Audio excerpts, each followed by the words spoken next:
Welcome to our channel friends. So ఈరోజు నేను మా ఇంట్లో ఆవకాయ ఎలా పట్టామనేది మీకు డీటెయిల్డ్గా విత్ మంచి కొలతలతో అన్నీ మంచిగా చెప్తాను అనమాట. సో ఆలస్యం చేయకుండా మనం మేకింగ్ ప్రాసెస్లోకి అయితే వెళ్ళిపోదాం. సో ముందుగా మా ఇంట్లోనే చెట్టు ఉంది కాబట్టి మంచిగా మా డాడీ అండ్ మా తమ్ముడు కలిసి చెట్టుకున్న కాయలన్నీ కోసేసారు. సో అలా కోసిన కాయల్ని నేను మా మమ్మీ మంచిగా శుభ్రంగా గేడింగ్ చేసేసి దాన్ని మాకు కావాల్సిన కాయలన్నీ వాటర్లో వేసుకొని ఒక 3 hours నానబెట్టుకున్నాం అనమాట. సో అలా నానబెట్టుకోవడం వల్ల ఏంటంటే అందులో ఉన్న వేడి అనేది పోతుంది. సో అలా నానబెట్టుకున్న కాయల్ని శుభ్రంగా తుడిచి ఈ విధంగా హాఫ్ బద్ద అయితే చేసుకున్నాము. సో 2 ముక్కలుగా చేసుకోవాలి. సో అలా 2 ముక్కలుగా చేసుకున్నాక ఆ లోన పుట్టు ఉంటుంది జీడికి, ఆ తగరం అనేది తీసేసుకోవాలి. అండ్ శుభ్రంగా ఈ ముక్కలన్నీ మంచిగా క్లీన్ చేసుకోవాలన్నమాట.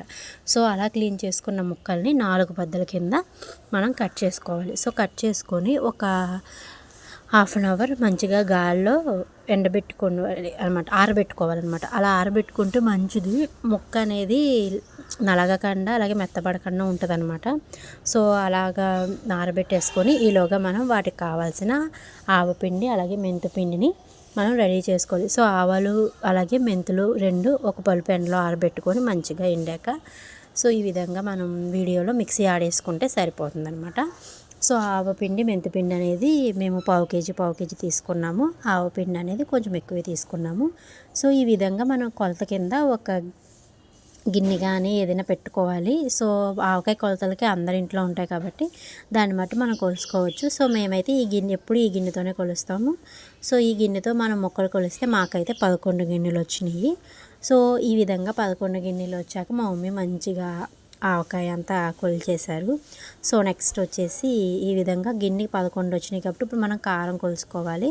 సో మేము దగ్గర ఒక 70 కాయ పట్టాము, 11 గిన్నెలు వచ్చినాయి. సో దానికి సరిపడా కారం 2 కేజీల కారం అనేది పట్టింది, అలాగే 2 కేజీల ఉప్పు అనేది పట్టింది అనమాట. సో కారం ఉప్పు తీసుకొని తర్వాత మనం ఆవపిండి మెంతిపిండి వేసుకున్నాం కదా, సో అది కూడా కలిపేసుకోవాలి. తర్వాత వెల్లుల్లిపాయలు చక్కగా పొట్టు ఒలిసేసుకొని మంచిగా వాటిని కూడా ఎండలో పెట్టుకోవాలి. సో అవి కూడా కలుపుకోవాలి. ఈ కారం అంతా మిక్సింగ్ చేసేసుకోవాలి, పైనుంచి కిందకి అంతా ఆవపిండి మెంతిపిండి అంతా ఇందులో మిక్స్ అయిపోవాలి.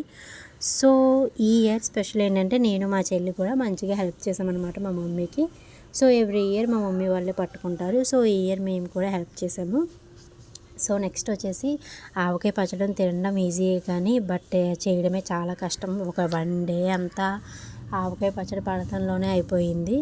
సో ఈ విధంగా మనం మంచిగా కారం అంతా మిక్సీ చేసుకున్నాక సో ఒక గిన్నె తీసుకుని అందులో మనం ఆయిల్ వేసుకోవాలి. సో ఆయిల్ అనేది వేరుశనగ ఆయిల్ కానీ నువ్వుల ఆయిల్ కానీ తీసుకోవచ్చు. మేమైతే వేరుశనగ ఆయిల్ తీసుకుంటాం ఎప్పుడు. సో దీనికి సంబంధించిన వీడియో నేను షార్ట్ వీడియో కూడా పోస్ట్ చేశాను. సో దాన్ని కూడా మీరు ఈజీగా చూసుకోవచ్చు. అండ్ ఈ విధంగా మనం బకెట్లలో కానీ జాడీల్లో కానీ తీసుకోవచ్చు. సో మేమైతే ఇలా ప్లాస్టిక్ పెరుగు బకెట్లలో పెట్టుకుంటాము.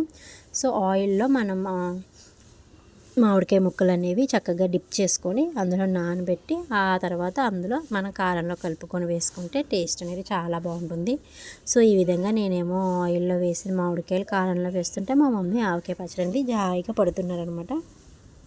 సో ఈ విధంగా మా ఇంట్లో ఆవకాయ అయితే మేమైతే పట్టేసుకున్నాం ఫ్రెండ్స్. సో మీరు ఎలా పట్టుకున్నారనేది నాకు కామెంట్లో షేర్ చేయండి.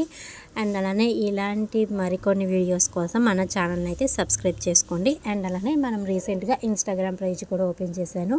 సో ఆ లింక్ నేను డిస్క్రిప్షన్స్లో ఇస్తాను. యూట్యూబ్ ఛానల్లో సబ్స్క్రైబ్ చేసుకున్న వాళ్ళందరూ ఇన్స్టా పేజ్ని కూడా ఛానల్ కూడా ఫాలో చేసేయండి. అండ్ ఇన్స్టాలో ఫాలో అవుతున్న అందరూ కూడా యూట్యూబ్ ఛానల్ని లింక్లో మనం సబ్స్క్రైబ్ చేసుకోండి. సో లాస్ట్లో ఈ పైన ఇంకా ఆయిల్ వేసుకొని ఒక 3 days మనం అయితే పక్కన పెట్టేసుకోవాలి. ఆఫ్టర్ 3 days ఈ విధంగా గిన్నెలోకి తీసుకొని మంచిగా మనం మొత్తం అంతా కలుపుకొని ఆయిల్ కానీ ఉప్పు కానీ ఏమైనా తక్కువ అయితే మనం యాడ్ చేసేసుకొని మనం పచ్చడి ఎత్తేసుకుంటే సరిపోతుంది. సో ఆవకాయ పచ్చడి అంటే మనకు గుర్తొచ్చేది ఫస్ట్ బేసిక్గా అంతా పచ్చడి తిరగదీసేసుకున్నాక లాస్ట్లో వేడి అన్నం అందులో కలుపుకొని అమ్మ చేతి గోరు ముద్దలు అనమాట.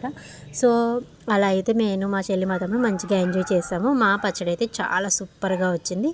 సో మీ పచ్చడి ఎలా వచ్చింది అనేది కామెంట్ చేయండి ఫ్రెండ్స్. ఎంతమందికి ఈ విధంగా ఆవకాయ పచ్చడి పట్టుకున్నప్పుడు అన్నం తినడం ఇష్టమో కూడా కామెంట్ చేయండి. Bye friends, subscribe our channel friends.